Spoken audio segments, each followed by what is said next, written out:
이제 본문을 중심으로 첫 번째 드리고 싶은 말씀은 예수를 믿는 사람이든 예수님을 믿지 않는 사람이든 우리 인생에는 누구든 다 환난과 고통과 어려움이 온다고 하는 거예요. 왜 그러냐면 창세기에서 하나님께서 아담과 하와를 창조하셨는데 그들이 에덴 동산에 있을 때는 아무 염려와 근심이 없었어요. 그런데 하나님께서 따먹지 말라고 하는 선악과를 따먹은 후에 에덴 동산에서 쫓겨나게 됩니다. 그 쫓겨난 후에 하나님께서 그렇게 말씀을 하셨어요. 창세기 8장 22절에 땅이 있을 동안에는, 즉 이 세상이 있을 동안에는 심음과 거둠과 추위와 더위와 여름과 겨울과 낮과 밤이 쉬지 아니하리라. 그래 말씀하셨어요. 그 이야기는 아담과 하와가 하나님이 말씀 안에서 살 때는 어려움이 없었는지 하나님의 말씀을 불순종하고 어기고서 그 에덴 동산에서 쫓겨난 후에는 슬픔과 고통과 아픔이 계속되는 것을 말씀해 주고 계신 것이죠. 그래서 그 하와에게는 해산하는 고통을 주셨고 또 아담에게는 아주 땀을 흘리고 일해야만, 남자들은 열심히 일하고 땀을 흘려야만 땅에서 소산을 얻는 그 고통을 주신 것이죠. 그래서 이 인류가 끝나기까지는요, 남자든 여자든 예수 믿는 사람이든 아니든 뭐 부자든 가난하든 그 갈 것 없이 누구든지 다 환난과 고통이 있다는 것입니다. 그래서 여러분 어려움이 오고 고통이 올 때 너무 걱정하지 마세요. 그것은 힘들고 어렵지만 내가 살아있다는 거예요. 죽은 사람은 고통이 없어요. 이 세상에서 제일 고통이 없는 것이 뭐냐, 어딘 거니? 공동묘지예요. 거기는 뭐 춥든지 덥든지 뭐 나라가 어렵든지 말든지 아무 걱정이 없어요. 그러니까 우리가 지금 힘들고 어렵다는 것은 아직도 내가 살아있다는 거예요. 아멘. 여러분 살아있는 것에 감사하길 바랍니다. 그러니까 살아있다고 하면 예수를 믿지 않았지만 예수를 믿어서 구원받고 천국 갈 수도 있고, 또 가난한 사람은 열심히 일하면 부자도 될 수 있고, 지식이 부족한 사람은 또 공부해서 지식이 많은 사람이 될 수도 있어요. 이때까지 살아온 삶이 좀 후회스럽더라도 이제부터 열심히 기도하면서 예수 믿고 하나님 말씀대로 살면 하나님께서 약속하신 그런 은혜와 축복을 누릴 수가 있는 것입니다.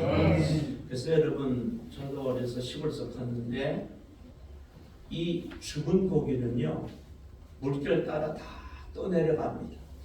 근데 살아있는 고기는 크든 작든 그 물결이 세든 안 세든 그 물줄기를 따라서 올라가는 거예요. 그 살아있는 물고기는 물결이 그렇게 세고 장마가 져도 다 살아남습니다. 그리고 물결을 거슬러 올라가죠. 세중의 왕이라고 하는 독수리는요, 그 폭풍과 폭풍과 막 몰려오고 태풍 속에서도 바람을 타고 날으면서 먹이를 잡는 거예요. 그러니까 여러분, 환난과 고통이 온다고 해서 너무 두려워하거나 놀라거나 걱정하지 마시고, 이것은 내가 살아있기 때문에 이런 일이 있다. 다만 이제 내가 살아있는 동안에 하나님을 열심히 믿고 예수 믿어서 하나님이 주시는 그 은혜와 축복과 권능으로 성령 충만해서 내가 이 세상을 이제 낙심하고 좌절하고 포기하는 것이 아니라 세상과 싸워서 이기고 내 이 환난과 고통을 통해서 내가 이 풍랑 인하여서 더 빨리 가겠다는 믿음을 가지고 승리하는 우리 그리스도인들이 되시길 바랍니다. 오늘 이 제자들은 예수님과 함께 전도하는 사람들이 하나님의 일을 하는데도 이렇게 어려움을 당하잖아요. 예수님께서 부활하시고 승천하셔서 하늘에 오르시면서 제자들에게 말씀하셨어요. 요한복음 16장 33절에 세상에서는 너희가 환난을 당하나. 그러니까 여러분, 이 땅에 살아가는 동안은 우리가 다 환난이 있다는 거예요. 그러나 담대하라, 내가 세상을 이겼노라. 그렇게 말씀하셨어요. 예수님이 세상을 이겼기 때문에 예수 믿는 사람들은 세상을 이길 수 있다고 하는 거죠. 베드로전서 4장에는요, 사랑하는 자들아, 너희를 연단하려고 하는 불시험을 이상한 일 당하는 것 같이 이상히 여기지 말고 그렇게 말씀하셨어요. 불시험이라 그랬어요. 우리 연단하려고 오는 불시험, 그냥 시험과 환난과 고통이 아니라 정말 견딜 수 없는 이런 시험이 올 때 이상한 일 당하는 것 같이 이상하게 여기지 말고 오직 고난 속에서도 은혜 주시는 그리스도의 은혜의 고난에 참여함으로 즐거움으로 가지라 그랬어요. 그래서 예수 그리스도의 이름을 위해서 치욕을 당하고 어려움과 핍박을 당하면 하나님께서 하늘나라에서 상급을 주시고 우리에게 은혜를 베풀어 주신다고 약속을 하셨어요. 그래서 여러분 예수 믿다가 예수님 때문에 신앙생활하다가 핍박을 당하고 어려움을 겪을 때 너무 두려워하지 마시고 놀랄 것도 없고 하나님께서 나에게 은혜를 베풀어 주시려고 복을 주시려고 이런 어려움을 주신다. 그렇게 여러분 마음으로 받아들이시고 그렇게 믿고 더욱더 하나님 앞에 기도하면서 나아가서 꼭 어려움을 극복하는 우리가 되길 바랍니다. 이 기독교 역사에 예수님 다음으로 훌륭한 사람을 이야기하는 것이 사도 바울이에요. 바울이라고 하는 분인데 이 바울의 일생을 보면 가말리엘 문화에서 태어나거든요. 공부를 아주 많이 한 사람이고 율법에 철저한 사람과 히브리인 중에 히브리인이고 바리새인 중에 바리새인이고 베냐민 지파의 아주 훌륭한 사람인데 이 사람이 다메스커스 언덕에서 예수님을 만난 후에 이제 복음을 전하게 됩니다. 근데 복음을 전하다가 잡혀서 죽을 정도로 매도 맞고 굶고 춥고 배고프고 파손하고 감옥에 갇히고 마음의 사형 선고를 받았어. 그 이야기가 뭐냐면 내가 이 복음을 전하다 이제 죽겠구나. 더 이상 살지 못하겠다. 마음의 사형 선고를 받을 정도로 많은 고난을 당했는데 로마서 8장 17절로 18절에는 뭐라고 말씀하고 있는 거니 우리가 그와 함께 영광을 받고 고난도 함께 받아야 할 것입니다. 생각하는데 현재의 고난은 장차 우리에게 나타날 영광과 비교할 수 없다. 그런 말씀하셨어요. 그게 지금 받는 고난이 장차 우리가 받을 그 영광과 비교할 수도 없을 정도로 그렇게 하나님께서 은혜를 베풀어 주시기 때문에 환난과 고통이 올 때 너무 두려워하지 말고 놀라지 말고 기도하면서 잘 이겨나가라고 하는 것입니다. 여러분 환난이 올 때 놀라지 말길 바랍니다. 그리고 두려워하지 말기도 바랍니다. 자 이제 두 번째로 말씀드리고 싶은 것은 이 제자들이 풍랑이 올 때 예수님을 깨웠다는 거예요. 여러분 막 배가 뒤집혀서 막 다 죽게 생겼는데 예수님은 고물에서 베개를 베고 주무시고 계세요. 왜 그럴까요? 우리가 당하는 고난은 크고 막 죽을 것 같고 금방 망할 것 같고 그렇지만은 예수님이 보시기에는 아무것도 아닌 거예요. 예수님이 보시기에는 그게 여러분 하나님의 관점에서 본다 그렇게 얘기를 하는데요. 우리가 인간이기 때문에 사람이기 때문에 막 겁도 나고 두렵고 때는 질병이 오고 환난이 있고 자녀도 속썩이고 사업이 어려워지고 막 이러면 두려움이 오는데 하나님이 보시기에는 아무것도 아니다. 그러니까 예수님은 주무시는 거예요. 그때에 제자들이 예수님을 깨웁니다. 이것을 우리 교회에서는 기독교에서는 성경에서는 기도라 그렇게 말합니다. 예수님을 깨우는 일이 뭐냐면 기도라는 거예요. 예수님은 계속해서 우리 그리스도인들에게 제자들에게 기도할 것을 명령하고 계세요. 마태복음 26장 40절에도 너희가 나와 함께 한 시간도 깨어서 기도할 수 없느냐 그래 책망하시고요. 베드로전서 5장 8절에는 근신하라 깨어라 너희 대적 마귀가 우는 사자같이 두루다니며 삼킬 자를 찾나니 그랬어요. 그래서 이 악한 마귀가요 누구를 찾고 누구에게 시험을 주는 거니 기도하지 않는 사람. 여러분 교회를 나와도 기도하는 사람이 있고 기도하지 않는 사람이 있어요. 기도하지 않는 사람은 하나님께서 이 기도의 능력을 받지 못해서 악한 마귀가 대적 마귀가 우는 사자처럼 삼킨 자를 찾는데 기도하지 않는 자를 삼킨다는 거예요. 그래서 우리 그리스도인들은 기도해야 합니다. 이사야서 4장 41장 10절에도 두려워하지 말라 내가 너와 함께합니다. 놀라지 말라 나는 네 하나님이 됩니다. 내가 너를 굳세게 하리라. 참으로 너를 도와주리라. 참으로 나의 의로운 오른손으로 너를 붙들리라. 이런 말씀하셨어요. 그래서 저는 이사야서 41장 10절을 어느 날 제가 기도하는데 하나님께서 이거 확 보여주셔서 타이핑을 크게 쳐가지고 제 책상에 이렇게 붙여놓고 하루에 한 번, 때로는 10번, 때로는 20번 시간 날 때마다 이 말씀을 암송하고 또 이렇게 보고를 받는데, 여러분 너무 걱정하지 마시고 어려운 일 당할 때 기도하시기 바랍니다. 기도하면 하나님께서 해결해 주시고 기도하면 하나님께서 일하셔요. 오늘 제자들이 이 예수님 주무시는 예수님을 깨우듯이 기도는 하나님을 깨우는 거예요. 하늘 보좌를 움직이는 거예요. 그래서 우리가 기도하면 하나님께서 일하십니다. 그리스도인들, 예수 믿는 사람들의 가장 큰 특권이 이거예요. 기도하면 하나님이 일하십니다. 그래서 인간의 힘으로 도저히 할 수 없는 이 일을 하나님께서 해결해 주신다. 아무리 어려운 일이 있고 뭐 질병이든 사업이든 답답하고 힘든 일이 있어도 여러분 기도하시면 하나님께서 해결해 주십니다. 이 믿음이 있길 바랍니다. 욥이라고 하는 사람은요, 동방의 최고의 부자였는데 어느 날 갑자기 물질이 다 사라지고, 그 당시에는 소와 양과 또 소와 양과 염소가 재산이고 종들이 많은 것이 재산인데 하루아침에 다 나가갔어. 그리고 자녀가 10명이나 되는데 자녀들 10명이 한꺼번에 다 죽어버렸어. 자기 아내도 남편을 버리고 떠나갔어. 친구들도 다 떠나갔어. 세상에 망해도 이래 망하는 사람이 어디 있겠어. 근데 이 욥이 믿음이 좋은 사람이라 하나님을 절대로 원망하지 않았어요. 그러면서 욥기 23장 8절과 10절에는 이렇게 말씀해요. 여러분 잘 들으세요. 그런데 내가 앞으로 가도 그가 아니 계시고 뒤로 가도 보이지 아니하며, 하나님은 분명히 살아계신데 앞에도 안 보이고 옆에도 안 보이고 뒤에도 안 보이고 분명히 살아계신데 보이지 않는 거예요.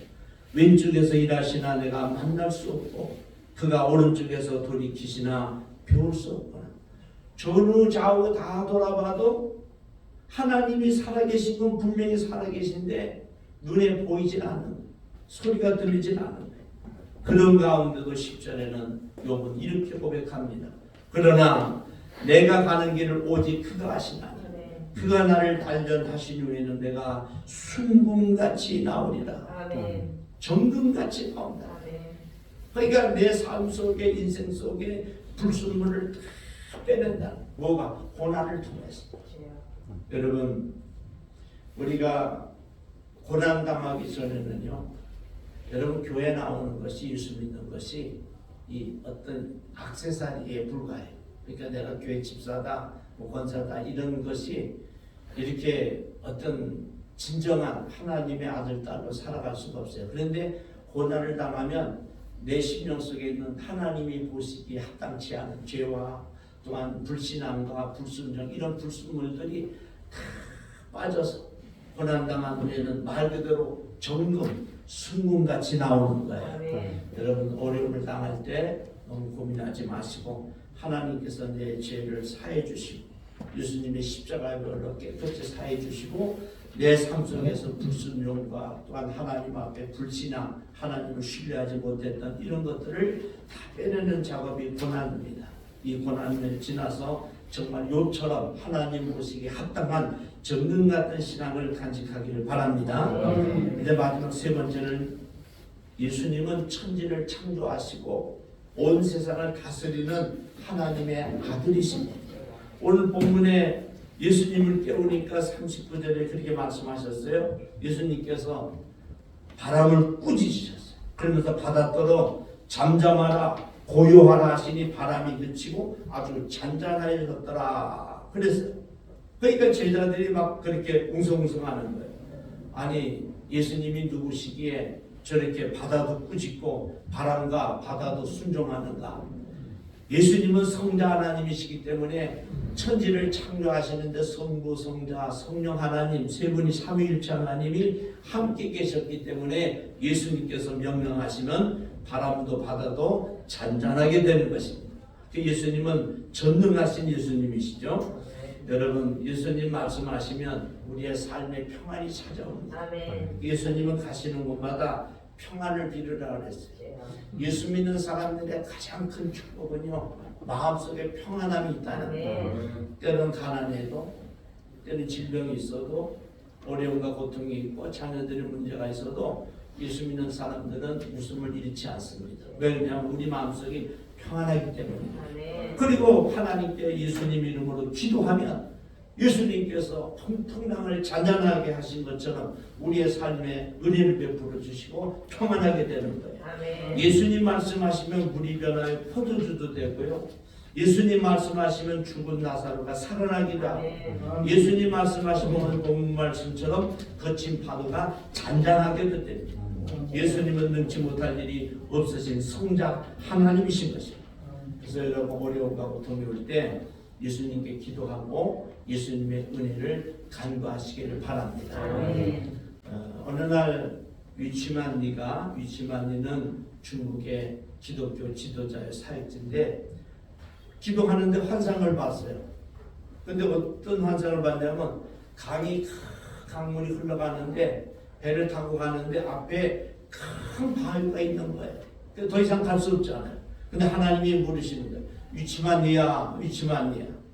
내가 지금 앞으로 가고 있는데 바위가 나타났으니 바위를 치워줄까? 아니면 강물이 불어나서 바위를 넘어갈게 할까? 어떻게 해주는 것이 좋겠느냐? 그랬더니 이 위치만리가 순간적으로 이 강물을 불어나게 하세요. 불어나게 해주세요. 그렇게 기도를 했어요.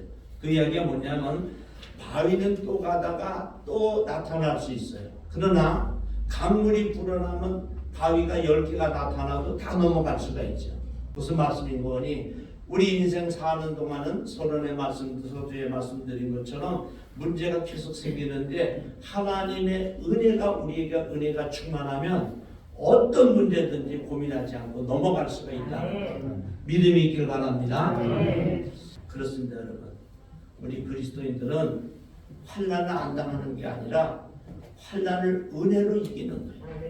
하나님이 주시는 성령의 충만함으로 위로부터 주시는 은혜로 하나님의 영적 아들 딸이 돼서 그 어려움을 이겨나가는 것입니다. 여러분 예수 믿으시고 힘들고 어려울 때 은혜를 많이 받으셔서 세상을 이기는 우리 모두가 되시길 주님의 이름으로 축원합니다. 기도하시겠습니다. 은혜로우신 주님, 우리가 세상을 살아가면서 많은 환난과 고통을 당하지만 나의 죄를 위해서 십자가에 피 흘려 죽으시고 나의 아픔과 고통을 위해서 많은 고난을 받으신 주님을 기억합니다. 하나님, 이 어려움 속에서도 넉넉히 이길 수 있도록 은혜를 주시옵소서. 말씀을 주시옵소서. 믿음을 주시옵소서. 성령 충만함을 주시옵소서. 예수 믿고 구원받아 세상을 이길 수 있도록 도와주시고 어떤 상황 속에서도 하나님을 원망하지 않게 하시고 슬픔조차도 또한 고난조차도 내가 살아있다는 것에 감사하고 하나님 앞에 영광을 돌리게 하시옵소서. 그리고 우리가 기도하여서 우리의 삶에 평강이 있게 하시고 평안이 있게 하시고 평화가 있게 하시고 잠잠하고 고요한 은혜가 있게 하옵소서. 우리의 삶에 평안을 주시는 예수님의 이름으로 기도드리옵나이다. 아멘.